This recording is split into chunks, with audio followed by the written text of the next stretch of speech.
Mirëmbrëma, ju e përcjell një edicionin e ri të debatës së Novës sot. Mysafiri, i cili do të përgjigjet në pyetjet tuaja që do t'i parashtroni në Facebook dhe Twitter në hashtagun Nova Debata, dhe ndomë që bartës i listës në si zgjedhore 1. Mirë dita, mirë si u gjeta, jeni të lodhur si shkon fushata. Ju jeni në Shkup, radiusi nuk është edhe aq i gjerë, por jam edhe shefi i shtabit zgjedhor i tërë kapa fushatës, që bartë edhe përgjegjësitë të caktuara, mirë po, edhe disa ditë kanë mbetur, kështu që do të vazhdojmë, por ajo që më gëzon është se si koalicioni i ri i formuar, kemi një mbështetje të madhe, sidomos nga anëtarësia e vjetër autentike VMRO-DPMNE-s, e cila një pjesë të madhe, një kohë të gjatë, kanë qenë të lënë nga kjo kryesi e VMRO-DPMNE-s, e cila u shndrua në një koalicion i cili duket si një cirkus udhëtues, siç i përshkruajti Lupço Gjurgjevski, pasi që aty gjendet një VMRO i madh, Amdi Bajram, Stefçi Jakimovski, Dzingo, dhe me të vërtet duket si gjithçka por jo si VMRO-ja burimore, andaj edhe ne jemi këtu që t'ju themi antarëve të vjetër të VMRO-DPMNE-s se VMRO-n ja kthejmë në duart e vërteta, ato janë antarët të vjetër autentike. Çfarë thuajnë ato VMRO të vjetër, antarët të vjetër të cilat kanë marrë pjesë në mitingje të mëdha të VMRO-s në vitet 90-ta, nga njëra anë ju thoni se kemi VMRO-DPMNE me Tito Levisiri, me Amdi Bajram, me kështu me radhë, të cilat nuk janë VMRO. Vallë, nga ana tjetër ju përballeni me kritika tjera se ju jeni ata të cilat do të shkoni në anën e LSDM-s. Çfarë ndjejnë ato antarë të vjetër të VMRO-DPMNE-s? Borjan. Fakt është se nëse në mënyrë objektive përcjellim suksesin kushtimisht të Gruevskit gjatë 10 vitet e fundit, përveç të lam anash manipulime zgjedhore, të cilat janë një histori në vetvete, fakt është se ai ka arritur në mungesë të aktivitetit serioz të Lupço Gjurgjevskit ose Ljube Boshkovskit për arsye që mbajnë ujë, gjithashtu edhe mos prezenca ime edhe antarë tjerë të VMRO-DPMNE-s në atë periudhë. Fakti është se Gruevski arriti ta mbajë atë antarësi autentike prej 200-300.000 euro, por në atë numër shtoi një pjesë të madhe të njerëzve të cilat para asaj nuk kanë qenë pjesë të VMRO-s, por kanë qenë një pjesë të strukturave të vjetra të LSDM-s, sidomos në gjatë të kohës së Brankos, dhe sot shumë shpesh në teren do të dëgjoni nga VMRO, antarët e vjetër të VMRO-s, se me ata njerëz të cilët ata kanë luftuar para vendeve zgjedhore me LSDM-s, tash janë në pozita të larta të VMRO-s. Nuk flas vetëm për kryesin qendrore të VMRO-DPMNE-s, por flas edhe për komitetet komunale e kështu me radhë, në organizatat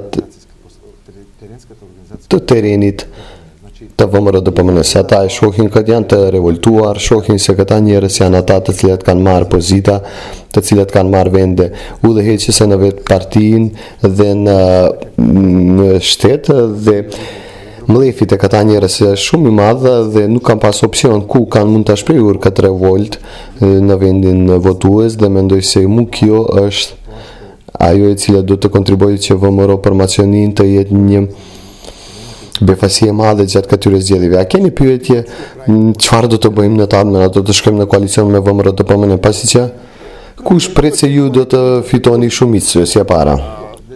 Edhe ne nuk kemi thënë se a do të shkojmë me VMRO-DPMNE, a do të shkojmë me LSDM-n. Pikë së pari ne presim se do të fitojmë një numër të madh të votave, konsiderueshëm të ardhë në parlament. Absolutikisht do të mund të jemi optimist se rreth 120-150.000 votues është një numër i real, dhe ne presim këtë numër. Pse e them këtë? Pasi që në vitin 2006 Lupço Gjurgjevski me VMRO Partinë Popullore fitoi 120.000 votues ndërsa Ljube Boshkovski fitoi 150.000 votues në vitin 2009 në zgjedhjet kryetare dhe Stojaç Angelev ka rreth 10.000 vota. Pra kombinimi i këtyre tre partive plus edhe parti tjera dhe antarët e tjerë të VMRO-s si jam unë, Zoran Ballkovski që do të garojnë në një zgjedhjellore 6, pra kemi një përbërje më të madhe, andaj mund të jemi optimist se do të jemi një fuqi e konsiderueshme pas këtyre zgjidhjeve. Kështu që du të them se nuk kemi bishti VMRO DPMNE-s as i LSDM-s, dhe si që themi, nuk do të lejojmë që të tjerët, ne do të vendosim me kënd do të bëjmë koalicion, e jo të tjerët, dhe por një është e qartë, si që në mënyrë të zëshme e themi këtë, nuk vjen parasysh të bëhet koalicion, ose të bëjmë negociata për qeveri me Nikola Gruevski dhe udhëheqësinë e korrumpuar rreth tij. Kjo është në vija e vetme e kuqe. Në këtë kontekst atëherë nga Sasho Rafailovski në Facebook kemi një pyetje. Vallë është e vërtet se Georgievski është në biseda me DPMNE për koalicion, ndërsa për këtë edhe kërkon pozita e kryeministrit, nuk është e vërtet. Atëherë cila ishte oferta e VMRO DPMNE-s në atë fazë kur kanë bërë negociata?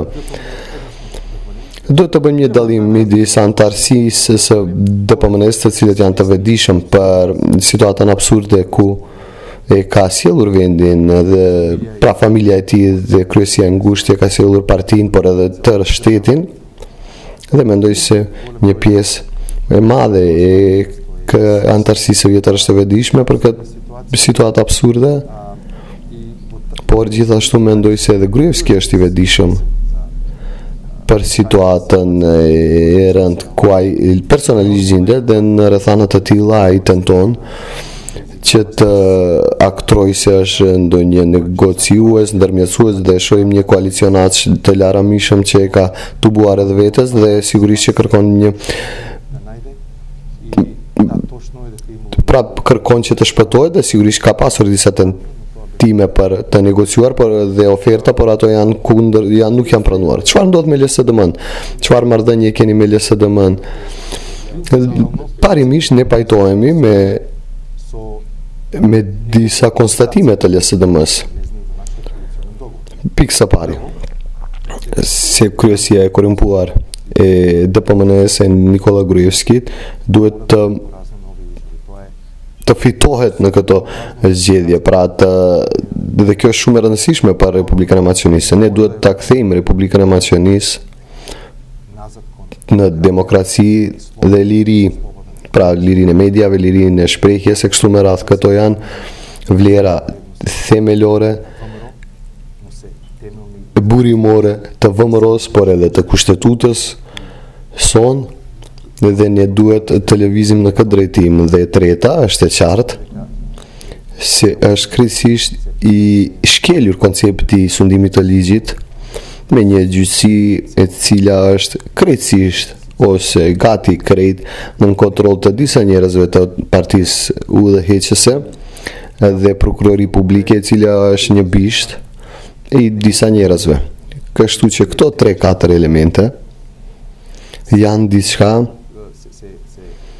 pra janë fakte me të cilet ne pajtohemi me LSDM-n. Jo se është LSDM-ja, por kjo është e qartë dhe e dukshme për çdo qytetar i vetëdijshëm. VMRO-ja thotë se nëse fiton LSDM-ja, Maqedonia do të federalizohet. A është një opcion i tillë i mundur për ju? Pra ne kemi pasur shumë ndryshime të kushtetutës dhe jo çdo ndryshim i kushtetutës. Nëse flisni për federalizimin, atëherë qëndrimi jonë është i qartë, ne nuk do të lejojmë sa varet nga ne që të bëhet një gjë e tillë. Valli ju si parti nga sjelljet e Zaevit, nga fjalimet e tij, çfarë ka thënë ai, mendoni se ekziston ndonjë agjendë e tillë? Tani për çfarë konkretisht flisni? Për federalizim, parace VMRO-ja fajson, unë akoma nuk kam dëgjuar nga Zaevin, më korrigjoni nëse gaboj, se ai punon për federalizim. Nëse flisni për konceptin e dy gjykësisë, unë edhe njëherë nuk kam dëgjuar, as nuk kam kuptuar se Ato që flet Zevi është Spini, i cili VMRO DPMN-ja tenton ta prezantojë para opinionin. A keni pyetje të tilla nga simpatizuesit në terren? Qartë themi se nuk do të lejojmë dy gjyqësi në mbar territorin e vendit në mënyrë në të cilën DPMN-ja tenton të prezantojë është një habitur trupi votues. Bëhet fjalë për një propagandë intensive për arsye të Spinit dhe propagandës së zezë e cila bëhet nga media të qeveritare siç është Sitelli e kështu me radhë. Mendoj se ka një dose të pasigurisë midis trupit votues son se për të çfarë me të vërtet bëhet fjalë dhe ne në mënyrë të qartë themi se nuk do të lejojmë dy gjyqësi në tërë territorin e Republikës së Maqedonisë në mënyrë në të cilën VMRO-ja tenton ta prezantojë, por siç dini unë vin nga Australia ku kam jetuar 4 vitet e fundit dhe është shumë në rënd që nuk mund të kemi një debat të mirë për atë se çfarë me të vërtet nënkupton e të drejtat e shqiptarëve në kontekstin me të cilën ata komunikojnë me institucionet. Unë mund t'ju them se në Australi, ku kam jetuar 4 vitet e fundit, cili do Maqedonas në Australi ka të drejtë të kërkoj nga cili do institucion shtetëror, federal ose lokal,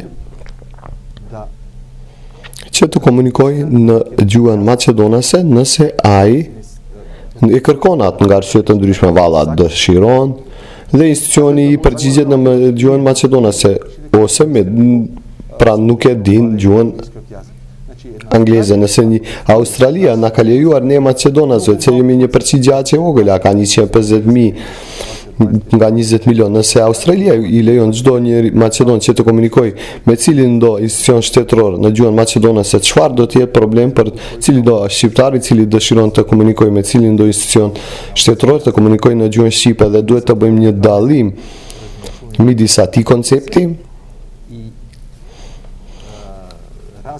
dhe propagandat e ndryshme të zeza se edhe maqedonasit do të jenë në mënyrë të dhunshme të mësojnë gjuhën shqipe. Unë nuk kam dëgjuar nga cili do politikan që të jep një deklaratë të tillë. Mendoj se është vetëm një propagandë e zezë që vetëm që të ndahet dhe të frigohet trupi votues. Një pyetje: si mendoni që ta fitoni pushtetin kur opozitën e ndan të në disa pika opozitare ndërsa pushteti është i fokusuar? Ne jemi opozit në fakt, jeni të sigurt, por nuk do të thotë se pajtohemi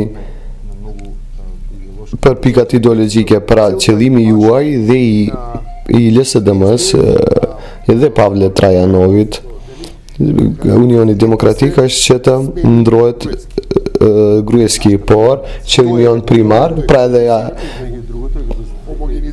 pra qëllimi jon është që të jemi mbrojtës të antarësisë së vjetër të VMRO DPMN-s, të antarëve të vjetër, të jemi garant se cili do që do të jetë në qeveri pas 11 dhjetorit dhe me cilin do që të jemi në koalicion do të mbrojmë interesat e tyre primare dhe nuk do të lejmë revanshizëm nga si që janë largimi nga vendet e punës, dhunë të antarëve të VMRO DPMN-s të vjetër dhe antarëve të VMRO Maqedonisë, të cilat kanë qenë në të kaluar antarë të VMRO-s. Kjo i nevojitet Maqedonisë pasi që nevojitet një urë midis dy grupeve të polarizuar, na duhet një bashkim pasi që jemi bërë të gjithë. Jo vetëm antarët të VMRO DPMN-s, por tërë Maqedonia u bë një viktim të disa njerëzve të cilët e çojnë shtetin në një drejtim krejtësisht të gabuar dhe ne si forcë autentike politike dhe koalicion, po, parimisht luftojmë për mbrojtjen e të drejtave të simpatizuesve të ndershëm të VMRO DPMN-s, por jemi gjithashtu të hapur për gjitha ata të cilat i njohin forcën autentike të tretë. Në këtë kuptim, duke marrë parasysh se ju jeni një urë nëpërmjet të cilës antarët të VMRO DPMN-s do të gjejnë mbrojtje Si e shihni perspektivin e VMRO-DPMN-s? A prisni një bashkim të ri rreth VMRO-DPMN-s dhe gjithë këto VMR tjera të cilët janë paraqitur që të kthehen në VMRO-DPMN AM pas humbjes së Nikola Gruevskit? Padyshim se ai duhet të largohet nga kryesia, nga vendi kryesori partisë dhe pastaj VMRO-DPMN dhe VMRO autentike është një politikë autentike në Maqedoni dhe nuk ka arsye pse, siç thash, antarët e ndershëm, simpatizues të VMRO të humbin diçka ose të mendojnë se nuk do të kenë ardhmëri në ndonjë parti politike, siç është për shembull VMRO e Bashkuar, pasi që rrota lëviz dhe nuk ka arsye pse mos një VMRO e reformuar dhe demokratike mos të mund të kthehet përsëri në pushtet në një të ardhme të afërt. Grandmaster insiston në një përgjigje më precize. A mendoni se është ndarë opozita, ka disa blok që ka opozita, të themi, dhe të gjithë marrin votues të cilët në një mënyrë na rikujton në rastin e vitit 2011 kur opozita kishte gati vota të njëjtë, ndoshta pak më pak se sa bloku qeveritar dhe në mandate, por në mandate dallimi ishte shumë i madh. Në vitin 2011 Dostojnstvo, Maqedoni, pra këto tre parti kanë marrë pjesë në mënyrë të ndarë. Nëse këto tre parti ishin të bashkuar së bashku me antarët e vjetër të VMRO-DPMN-s, unë dëshiroj të them se rezultatet do të ishin të ndryshëm, pasi që ai koalicion do të fitonte së paku 6 deputet dhe në vitin 2011 kjo do të ishte humbje e VMRO-DPMN-s, pasi që kjo nuk ndodhi atëherë, tash ndodh, agjenda jonë është pak më e ndryshme se LSDM-s, por qëllimin e kemi të përbashkët. Si gazetar në A1 isha dëshmitar se si ishin çfarë presioni kishin antarët të VMRO popullore ose antar tjetër, ose nuk kishte miting, pra nga sondazhet thonin se Ljube do të fitonte 2, Ljupço 3, nuk fituan asnjë deputet. Pra trupi i tyre votues sikurse nuk mundesh të ti përballë këto presione. Pra klima në vitin 2011 ishte shumë më e ndryshme dhe jo aq e lirë. Tani janë më të inkurajuar qytetarët gjithsesi, pas së vërtetës së Maqedonisë e dyta në vitin 2011, në çdo tribun, miting ose tubim i antarëve dhe simpatizuesve të VMRO popullore dhe partive tjera. Unë isha me të vërtet dëshmitar i disa antarëve të shërbimeve sekrete të cilët rinin anash me kamera në incizonin dhe pastaj i kanë identifikuar në mënyrë personale, ju kanë shkuar në shtëpi ku me dhunë, ku me sondazhe, pastaj me rishfet, kanë punuar që t'i largojnë. A ka në teren ashtu situata? Nuk ka. Për momentin, incizim nga persona të panjohur në tubimet në këtë fushat nuk e kam parë. A mendoni si nuk ka shumë mitingje të Ljube Boshkovskit ku ne dinim se është shumë teatror? A është i friguar Ljube Boshkovski ose është një taktikë e re? Pra kjo është një koalicion i tre partive. Kanë hyrë në koalicion dëse me qëndrime të ndryshme në fillim, dhe si tash në fillim, ne i kemi harmonizuar 4 qëllime tona strategjike dhe qëllimi jonë primar është të punojmë drejt pra t'i arrim këto 4 qëllime dhe fushata është e drejtuar drejt asaj. Nuk kam më shumë të flasim për si që kemi folur në vitin 2011 që atëherë partia jonë ishte partia vetme e cila thriste dhe e tregonte strukturën kriminale e cila e udhëheq VMRO-DPMN, edhe LSDM-ja nuk ishin edhe aq të rrept dhe Boshkovski përfundoi siç përfundoi. Kjo është një çështje tjetër.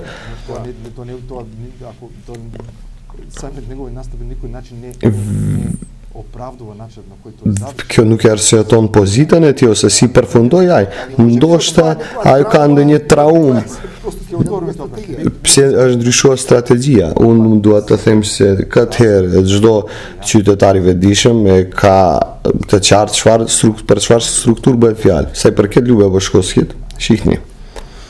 Njeri i cili ka qëndruar në burg në Hag për shkak të Republikës së Maqedonisë, ndërsa në ndërkohë gjykata në Hag dëshmoi se nuk bëhet fjalë për njeri i cili ka bërë ndonjë të keqe, që pastaj të jetë i burgosur në mënyrë të padrejtë, është njerëzore se ai ka traumë. Dhe ne e kuptojmë atë, dhe nga aspekti human duhet të kemi të qartë se ai njeri, liria personale 10 vjet i është marrë, i larguar nga më të afërmit të tij. Pra ndoshta nuk i ka kaluar 10 vitet më të mira me fëmijët e tij të cilët kanë qenë të vegjël, dhe duhet të kemi empati dhe kuptim për këtë njeri. Se është njerëzore që të presim se ka ndonjë traumë në vete. Unë nuk kam biseduar me atë në këtë temë, por nga aspekti human është gjë e kuptueshme, mirë po. Por dëshira e tij opozitare dhe vendimi i tij opozitar dhe dëshira që të bie Gruevski nuk duhet të kontestohet. Ja disa teme pak më të rëndësishme të themi. Kemi një pyetje nga Natasha, një tatim i drejtë ose progresiv? Unë personalisht si ekonomist e shoh këtë pyetje në kontekst më të gjerë. Këto janë disa masa të reformave mikroekonomike. Mund të diskutojmë për këtë.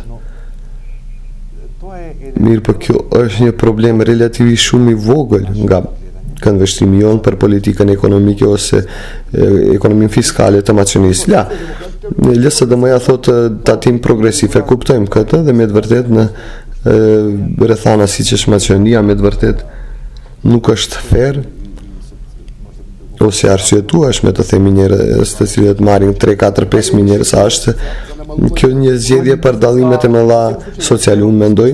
Nuk është zgjedhje për dallimet të mëdha sociale, por duhet të nuk është korrekte njerëz që kanë rroga të mëdha të paguajnë tatim të njëjtë siç është edhe rroga mesatare e Maqedonisë, ndërsa pjesa e madhe e Maqedonisë fitojnë nga 12.000 denar në muaj, dhe si të bëjmë një krahasim me dikën i cili fiton 2, 3, 4, 5.000 euro në muaj. Por dallimi, problemi te buxheti i Maqedonisë është struktura, pasi që tatimi i drejtë është një tatim, ndërsa buxheti i plot nga 3-4 miliard euro janë tatime, pra janë mbledhur nga tatime në baza të ndryshme, dhe tatimi i drejtë është tatim, TVSH është tatim, pra bëj fjalë për 2 parime, koncepte, por buxheti në përgjithësi financohet nga tatime të ndryshme. Akcizat të cilat i paguajmë në pompat të benzinit janë tatim, për cigare janë tatim.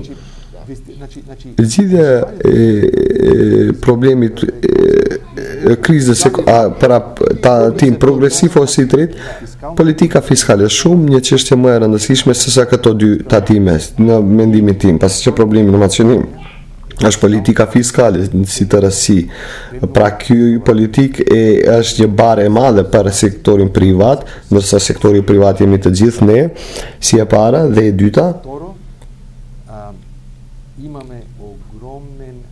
kemi një shumë të madhe e cila shpenzohet në shpenzime të diskrecisionit dhe nuk sjellin asnjë vlerë. Pas 11 dhjetor, sipas meje dhe sipas politikës ekonomike të VMR e Maqedonisë, kërkohet një rikonstruim i tërthort i politikës fiskale me qëllim që të lejohet një rritje e cila do të rrit edhe shkallën ekonomike. Këto 2 tatime janë vetëm nuk dëshiroj të jap edhe atë shumë rëndësi, pasi që kjo nuk është zgjedhja për ekonominë në Maqedonisë, nëse merrni pjesë në qeverinë. Çfarë për ju do të jetë pra për pjesën ekonomike, se kjo duhet të bëhet së pari. Tatimi i rafsht ose i drejt nuk kam asnjë problem nëse është tatim progresiv, por kjo është vetëm një pjesë e vogël nga të hyrat në buxhet. Për cili është imperativi për ju? Diçka për të cilën nuk do të bëni kompromis lidhur me zhvillimin ekonomik të Maqedonisë. Duhet të sigurohet një shumë të konsiderueshme me qindra milion euro për çdo vit, të cilët do të hyjnë në investime të drejta për zhvillimin ekonomik. Pra, këtu flasim për infrastrukturën, për rrugë, kanalizim, ujësjellse kështu me radhë, investime në kapacitetet e reja energjetike, a janë kapacitetet termale, solare, të diellit në fakt, ose të ujit, hidrokapacitete. Më të që duhet të kemi investime për gjërat të cilet e përmirësojnë jetën e përditshme të qytetarit të rëndot. Flas sa i përket investimeve në objekte shtetërore, renovimin të spitaleve e kështu me radhë. Sot kisha mundësi të shkoj në qendrën klinike ku kisha takime me qytetarë aty dhe me të vërtet është tragjike kur do ta shihni fasadën e qendrës klinike, kur do ta krahasoni me fasadat jo në Australi, në qendrën të Shkupit të themi, dhe ekonomia, sidomos politika fiskale është një zgjedhje ose të gjithë ne, pra problemi jonë bazor është problemi i zgjedhjeve. Të gjithë kemi të ardhura të caktuara dhe ne duhet të vendosim në çfarë mënyrë do t'i shpenzojmë këta të ardhura. Dhe në atë drejtim ju pyes, çfarë është prioritet për ne? Buxheti i Republikës së Maqedonisë është buxheti i familjes së quajtur Republika e Maqedonisë dhe prioriteti absolut se në vend se të bëhen fasada, investime jo produktive ku qëllimi kryesor i tyre, pra mos të bëjmë ngrohje në vend të fasadës për shembull, ta rregullojmë të ngrohjes qendrore për arsye të caktuara të një politikani ku qëllimi kryesor ka qenë që emri i tij të mbahet në mend pas 500 vite. Pra ne duhet të investojmë në gjëra që e përmirësojnë jetën e përditshme të Republikës së Maqedonisë. Dhe kjo është e verifikuar. Shumë shpesh do të dëgjojmë ai të kënaqur me Nikola Gruevski, jo edhe as shumë mirë, po ai së paku ndërton diçka. Mirë, në rregull kur të shkojmë, por ju e shihni përmendoren Aleksandrit për dikën është e bukur, për dikën nuk është e bukur, për në çfarë mënyrë ka kontribuar që ju të jetoni më mirë. A jetoni më mirë sot se para 10 vite ose para 4 vite? Dhe përgjigjja është çdo herë jo. Do të thotë suksesi i Gruevskit është se ka arritur sukses që të bëjë diçka se duket si sukses. Kjo është edhe koncepti i udhëheqjes së tij, Shkupi 2014, por nuk e përmirësoi jetën e përditshme të qytetarit të rëndom. Dhe kjo është përgjigjja juaj. Buxheti duhet të drejtohet drejt projekteve të cilat në mënyrë reale e përmirësojnë jetën e qytetarit të rëndomt në çdo kuptim të fjalës. Borjan është tragjike në shekullin 21. Numri i foshnjave të cilët kanë vdekur pas lindjes është mbi 80 fëmijë. Unë mendoj se kjo është përmes sistemit shëndetësor të një shteti. Pra, kjo ajo është një pasqyrja e vërtet për statutin ekonomik, është me të vërtet një prandaj njerëzit në zgjedhje shohin një shpresë. Cilat janë projektet juaja? Prandaj ju pyesin. Pikë së pari ne duhet të investojmë në sistemin shëndetësor i cili do ta ulë në mënyrë drastike rastet e tilla. Shkupi 2014 si një ilustrim i një parimi, koncepti të udhëheqjes, sundimit, a mendoni se pushteti i ri, qeveria e re duhet të distancohet nga ky investim? A duhet kjo në mënyrë eksplicite? Pyes, si mund ta dëshmojmë këtë? Pra ajo që është e shpenzuar nuk mund ta kthejmë mbrapa. Ne mund ta largojmë përmendimin e Aleksandrit, por parat janë shpenzuar dhe në çfarë mënyrë mund të distancohesh? kredia ka mbetur, parat kanë shpenzuar dhe kjo është tragjedia më e madhe. Do t'i kthejmë borxhet, çfarë reforma propozoni për sistemin pensionar? Pyet Naumi. Prvo, treba sме svesni дека Po, систем së pari duhet të jemi të vetëdijshëm se sistemi pensionar në vetvete de facto ka bankrotuar. треба да Një sistem i shëndosht pensionar за денешните duhet të akumulojë mjete пензии.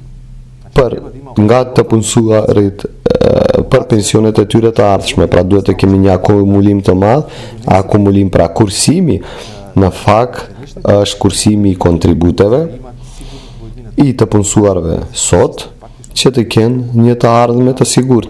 Sistemi jon pensionar financohet nga të hyrat Нема никакви, јас жалам të punësuarve aktual. Mua më vjen shumë rënd që të them, po situata aktuale nuk e pas një sigurim se sot dikush që punësuar në mosh 22 vjeçare dhe i paguan kontributet drejt fondit pensionar, nuk ka asnjë garancë se 30-40 vjet nga sot do të ketë akumulim të mjaftueshëm në atë fond pensionar që ai të jetë i kujdesur, që të ketë kujdes kur të jetë i moshuar.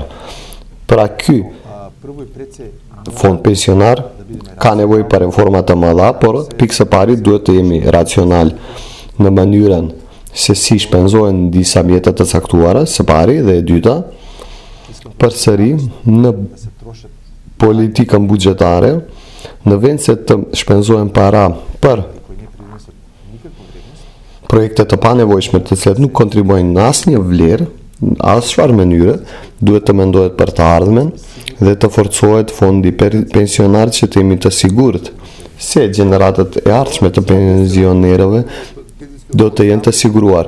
Unë nuk jam aq informuar për fondin pensionar, nëse keni ndonjë në pyetje urdhëroni. A do të ulni administratën? Numri i administratës nuk ka nevojë. Problemi si nuk ka nevojë, kemi 180.000 në punës. Maqedonia nuk duhet të ketë më të tepër se 100.000 të punësuar ne jemi më pak se 2 milion. Nuk është problemi tek administrata, por tek pagat e ulta. Në 10 vitet e fundit kishin mbi 35 miliard euro пари gjatë 10 vitet e fundit. Ka pasur mjaft para që të rriten rrogat e në punësve shtetore, por kjo nuk u bë për shkak të projekteve megalomane. огромните суми Problemet e politika fiskale e Gruevskit është tek paratë e mëdha që janë shpenzuar për projekte jo produktive të cilat nuk kanë kontribuar për asnjë vlerë ekonomike.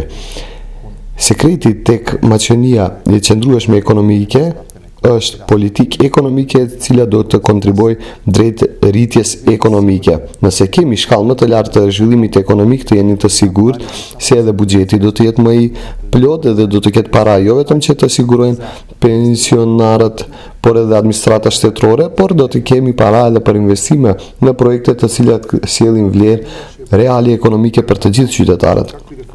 Ka një pyetje, ja na nën pyet, jep edhe një pyetje. Дали имате некакви машино прашање во врска со тоа кои се A ka një pyetje lidhur me atë se vallë në programin keni diçka për personat me nevoja të veçanta? Borjan, këtë па еве да се обратам pyetje parashtrohet nga profili Flok Kuq. Ti përgjigjem shikuesit ose shikueses. кое за жал нема да најде Kjo është një pyetje разбирање e cila për fat të keq nuk do të gjeni mjaft kuptim në asnjë program, të asnjë programi politik në Republikën e Maqedonisë. Unë vetëm mund të jap një eksperiencë personale, duke marrë parasysh тоа ова прашање за листа eksperiencës në Australi dhe në Maqedoni. Pikë së pari për personat për nevoja të veçanta nuk bëhet fjalë për një program partijak, por kjo ka të bëjë me vetdijen e çdo qytetari të Republikës së Maqedonisë. Por në vetdijen e çdo qytetari се извинувам не е така прашањето marrin pjesë institucionet. Nuk është ashtu. Pyetja është shumë më e thellë. Pajtohem, ние како më lejoni të përfundoj vetëm. Ne si shoqëri силни Mendoj se jemi shumë Tuame se sakame kako të lidhur me familjet, pra ne duam familjen, i duam kushërinjt, familjen më të gjerë.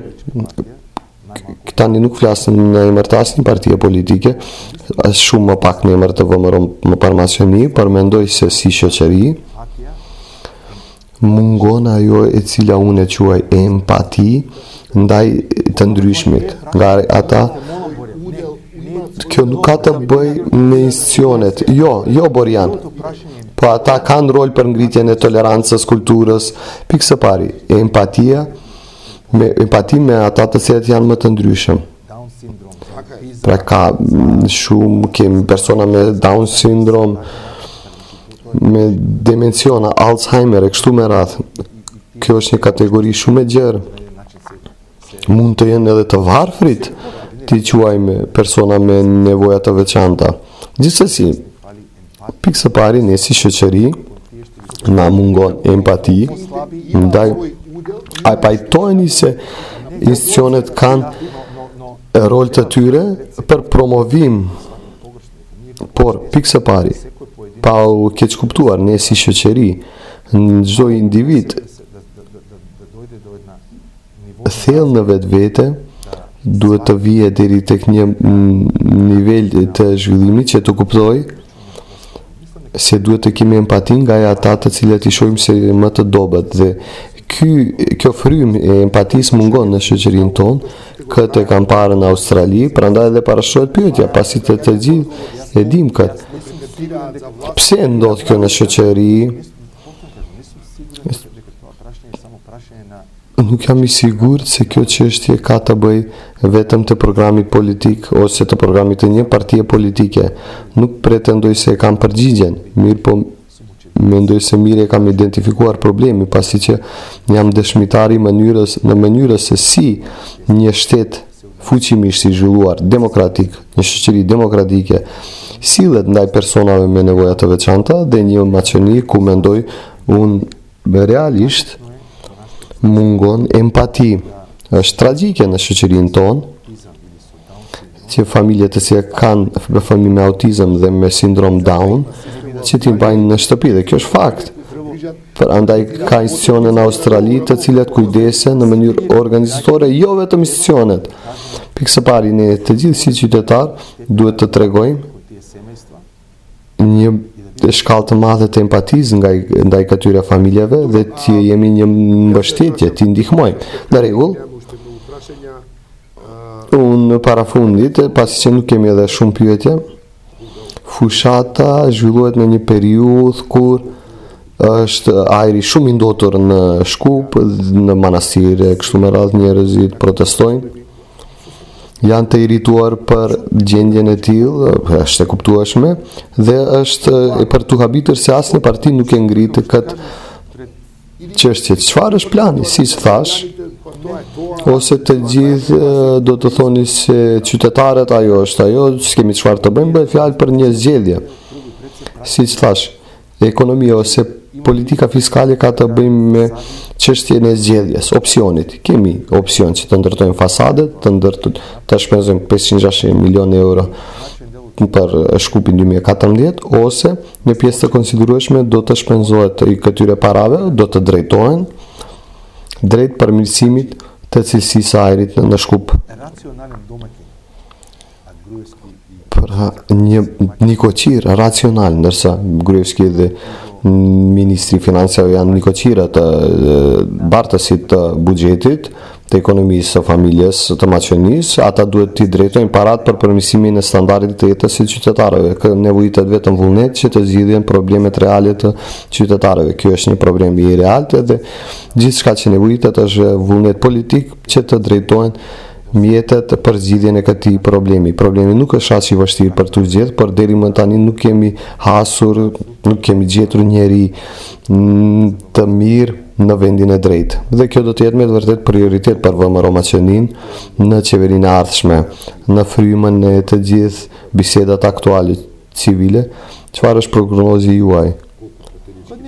Si do të duket parlamenti pas këtyre zgjedhjeve? Nuk është mirë që të flitet, por është qartë dhe duhet të jetë qartë se Nikola Gruevski duhet dhe do t'i humb këto zgjidhje, do të rrëzohet, jo vetëm për shkak të aktivitetet tona ose aktivitetet të LSDM-s ose partive tjera, por mendoj se për herë të parë pas shumë vite faktori ndërkombëtar, bashkësia ndërkombëtare kuptoi se bëhet fjalë për një despot i cili nuk është i rrezikshëm vetëm për Republikën e Maqedonisë, por për stabilitetin e rajonit më gjerë, dhe prandaj jam i bindur, i sigurt se Gruevski dhe qeveria e tij do t'i humbi zgjedhjet. Dendon Shef, bartës i listës zgjedhore 1 nga koalicioni VMRO për Maqedoninë, ishte mysafir në këtë edicion të debatit të Nova. Ju faleminderit që na përcollët përsëri. Do të jemi me debate ardhshëm të dielën në ora 21. Mysafir është Stevo Pendarovski nga LSDM-ja. Ju faleminderit.